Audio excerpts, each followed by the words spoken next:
May iba't ibang amoy po ba ang bulaklak ng isang babae? Tinatanong sa atin ni user RE7. Yan ang ating pag-usapan for today's video. Interesado ka bang malaman kung ano ang aking sagot? Please keep on watching para bagayan.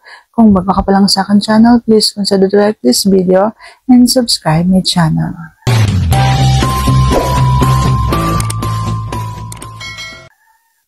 Ang sagot ay oo. May iba't ibang amoy ang bulaklak ng isang babae. Depende sa kung paano inaalagaan ng isang babae ang kanyang bulaklak. Kung paano siya kumain ng tama at kung paano niya lilinisan ang kanyang sarili. Iba't iba po kasi ang mga babae. Hindi yan naamoy mo yung isang babae na ganito tapos yung isang babae, lahat na lang ng babae ganun ang amoy.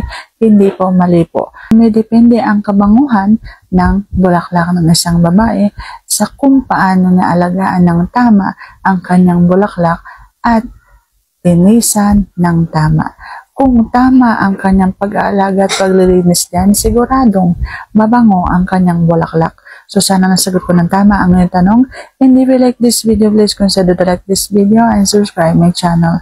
Thank you for watching. See you on my next vlog.